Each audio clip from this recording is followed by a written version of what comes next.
നമസ്കാരം. വി.സിമാർ RSS പരിപാടിയിൽ പങ്കെടുത്ത സംഭവത്തിൽ മുഖ്യമന്ത്രിക്കും പ്രതിപക്ഷത്തിനുമെതിരെ BJP രംഗത്ത്. മുഖ്യമന്ത്രി V.D. സതീശനെതിരെയാണ് BJP MLA-മാർ രംഗത്ത് വന്നത്.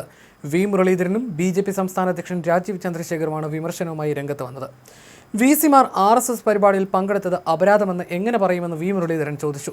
വി.സിമാർ RSS പരിപാടിയിൽ പങ്കെടുത്തത് വലിയ അപരാധമെന്ന പ്രസ്താവന മുഖ്യമന്ത്രിയും പ്രതിപക്ഷ നേതാവും പറഞ്ഞുവെന്ന് ചൂണ്ടിക്കാട്ടിയ വി മുരളീധരൻ RSS നിരോധിച്ച സംഘടനയാണോ എന്നും ചോദിച്ചു. പങ്കെടുത്തത് അപരാധമെന്ന് എങ്ങനെ പറയും? മുഖ്യമന്ത്രിയും പ്രതിപക്ഷ നേതാവും അത് വിശദീകരിക്കണമെന്നും മുരളീധരൻ ആവശ്യപ്പെട്ടു. പ്രധാനമന്ത്രിയടക്കം പ്രവർത്തിക്കുന്ന സംഘടനയാണ്. RSS ബന്ധമുള്ളതുകൊണ്ട് പ്രധാനമന്ത്രിയെ ഇനി കാണില്ലെന്ന് ഇവർ പറയുമോ? രാജ്യത്തെ ഏറ്റവും വലിയ സന്നദ്ധ സംഘടനയാണ്.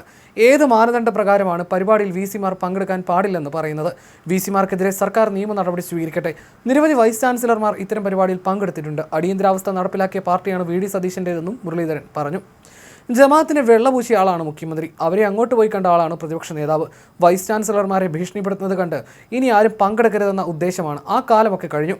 ഇത്തരം പ്രസ്താവന നടത്തിയവരാണ് മാപ്പ് പറയേണ്ടത്. ജമാഅത്തിൻ്റെയും SDPIയുടെയും കൈയടി വാങ്ങാനുള്ള പ്രസ്താവനയാണെന്നും വി മുരളീധരൻ പറഞ്ഞു. അതേസമയം ഭരണഘടനയും നിയമവാഴ്ചയും ഉയർത്തിപ്പിടിക്കുമെന്ന് സത്യപ്രതിജ്ഞ ചെയ്ത് അധികാരമേറ്റ ഒരു മുഖ്യമന്ത്രി RSS മേധാവി മോഹൻ ഭാഗവതിന്റെ പൊതുപരിപാടിയുടെ ഭാഗമായതിന്റെ പേരിൽ വൈസ് ചാൻസലർമാരെ ഭീഷണിപ്പെടുത്തുന്നത് ജനാധിപത്യത്തിന് ഒട്ടും ചേർന്നതല്ലെന്ന് രാജീവ് ചന്ദ്രശേഖർ കുറ്റപ്പെടുത്തി.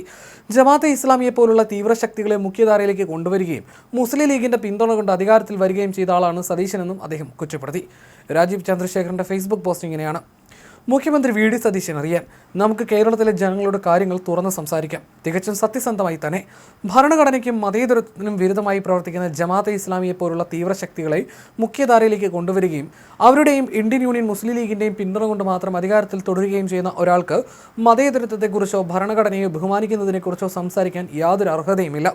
ഭരണഘടനയും നിയമവാഴ്ചയും ഉയർത്തിപ്പിടിക്കുമെന്ന് സത്യപ്രതിജ്ഞ ചെയ്ത് അധികാരമേറ്റ ഒരു മുഖ്യമന്ത്രി രാഷ്ട്രീയ സ്വയംസേവക സംഘ മേധാവി മോഹൻ ഭാഗവത്ജി പങ്കെടുക്കുന്ന പൊതുപരിപാടിയുടെ ഭാഗമായതിൻ്റെ പേരിൽ വൈസ് ചാൻസലർമാരെ ഭീഷണിപ്പെടുത്തുന്നത് ജനാധിപത്യത്തിന് ഒട്ടും ചേർന്നതല്ല. ഭാരതത്തിൽ ഒരു ഇസ്ലാമിക റിപ്പബ്ലിക് സ്ഥാപിക്കണമെന്ന് പരസ്യമായി വാദിക്കുന്ന ജമാഅത്തെ ഇസ്ലാമി, SDPI തുടങ്ങിയ സംഘടനകളുടെ കാരുണ്യത്തിലാണ് സ്വന്തം സർക്കാർ അധികാരത്തിലേറിയതെന്ന കാര്യം സൗകര്യപൂർവ്വം മറന്നുകൊണ്ടാണ് അദ്ദേഹം സംസാരിക്കുന്നത്. മതമാണ് പ്രശ്നമെന്ന് പരസ്യമായി പ്രഖ്യാപിച്ച ഒരു മുസ്ലിം ലീഗ് മന്ത്രിയുമായി അധികാരം പങ്കിട്ടുകൊണ്ടാണ് അദ്ദേഹം മതേതരത്വത്തെക്കുറിച്ച് പ്രസംഗിക്കുന്നത്. BJPയെയും RSSനെയും കുറിച്ച് ജനങ്ങളിൽ ഭീതി നിറച്ച് മുസ്ലിം വോട്ടുകൾ തട്ടിയെടുക്കാനും യഥാർത്ഥ വിഷയങ്ങളിൽ നിന്ന് ജനശ്രദ്ധ തിരിക്കാനുമുള്ള പഴയ തന്ത്രം ഇനി കേരളത്തിൽ നടപ്പില്ല. വോട്ട് ബാങ്ക് രാഷ്ട്രീയത്തിലും പ്രീണനത്തിലും Indian National Congress CPM Kerala ഒറ്റക്കെട്ടാണെന്ന് കേരളത്തിലെ ജനങ്ങൾ ഇപ്പോൾ തിരിച്ചറിയുന്നുണ്ട്. കോൺഗ്രസും CPM രണ്ടല്ല, ഒന്നാണ്. മുഖ്യമന്ത്രിയോട് എനിക്ക് വളരെ വ്യക്തമായി പറയാനുള്ളത് ഇതാണ്: സ്വന്തം ദേശീയബോധം തുറന്നു പ്രകടിപ്പിക്കാനും രാഷ്ട്രമാണ് പ്രധാനമെന്ന് ചിന്തിക്കുന്ന നേതാക്കൾക്കൊപ്പം അഭിമാനത്തോടെ നിലകൊള്ളാനും മലയാളികൾക്ക് ഇന്ന് യാതൊരു മടിയുമില്ല. ഇതാണ് മാറ്റം. ഇതൊരു തുടക്കം മാത്രം.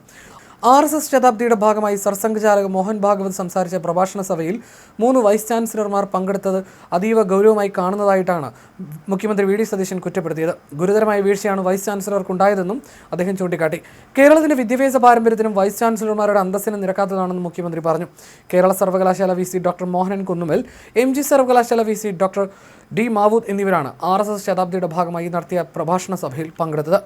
കേരളീയ പൊതുസമൂഹത്തിന് വൈസ് ചാൻസലർ പദവിയുടെ ആദരവുണ്ട്. അത് കളഞ്ഞു കുളിക്കുന്ന തരത്തിലാണ് തീവ്ര വർഗീയത പറയുന്ന RSS നേതാവിൻ്റെ പരിപാടിയിൽ ഇവർ പങ്കെടുത്തത്. വർഗീയതയെ പ്രോത്സാഹിപ്പിക്കുന്ന നടപടി ആരുടെ ഭാഗത്തു നിന്നുണ്ടായാലും അംഗീകരിക്കില്ല, അത് വെച്ച് പുറപ്പിക്കുകയുമില്ല. RSS പരിപാടിയിൽ പങ്കെടുത്ത 3 VCമാരും കേരളത്തോട് മാപ്പ് പറയണമെന്നും മുഖ്യമന്ത്രി സമൂഹമാധ്യമത്തിലെ പോസ്റ്റിൽ വ്യക്തമാക്കിയിരുന്നു.